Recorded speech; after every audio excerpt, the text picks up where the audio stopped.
Hello, it's time for another Gita video. Today we're going on with a couple of short verses. This is from chapter 4, verses 24 and 25. Now these are short verses, but to me they're a couple of the most beautiful verses in the Bhagavad Gita. And just to set it up, you'll remember in the last video we were talking about the liberating nature of being unified to the divine and how that frees you from the concerns of lust of result. So this is a continuation from that point. Brahma is found in the sacrifice, and Brahma is found in the fire, and Brahma is found in the one who makes the sacrifice. Brahma is certainly attainable to any whose actions are united with Brahma. Some worship the spirits through ritual, but mystics worship perfectly through the fire of Brahma, thus making sacrifice of sacrifice. I almost don't want to add anything to that, but I think I will just for the sake of a little bit of explanation. Brahma is found in the sacrifice. So Brahma is the divine, right? You could say God. Here they say Brahma. And Brahma is found in the fire.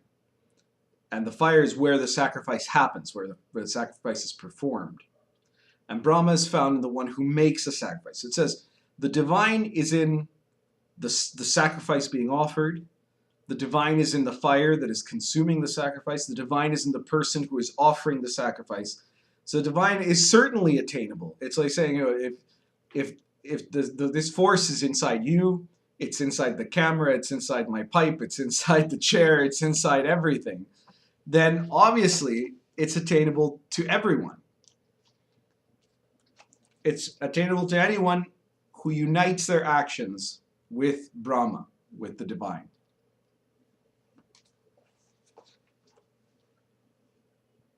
And then it says that some worship the spirits through ritual, but mystics worship perfectly through the fire of Brahma, thus making sacrifice of sacrifice.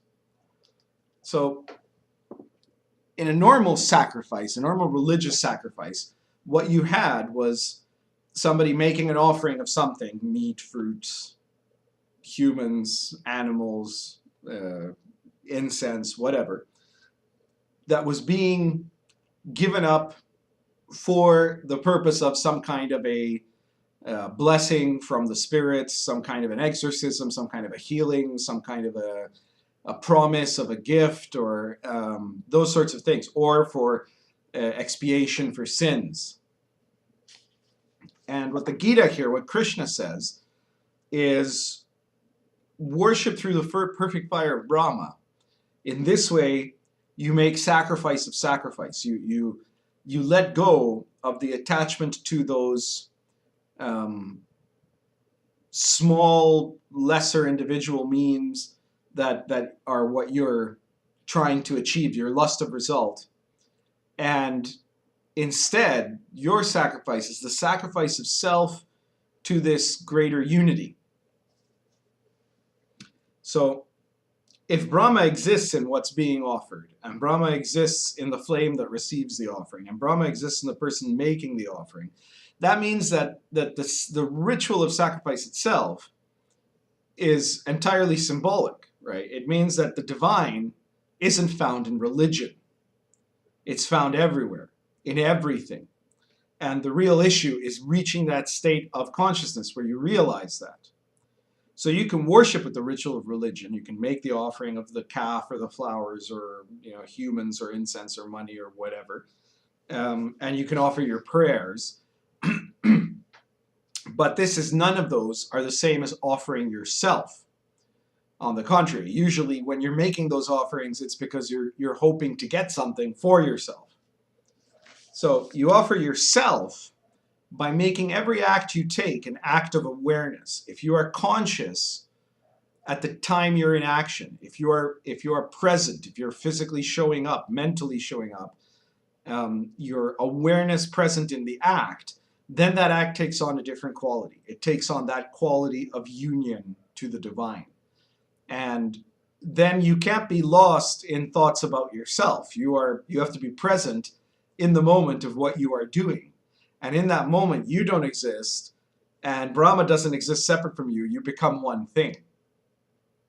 This is the spiritual union that happens, and the true sacrifice to make is the sacrifice of your little self, of your inferior person, for the sake of this union of your higher self, your superior individual, to this divine whole, to the divine force that is in everything.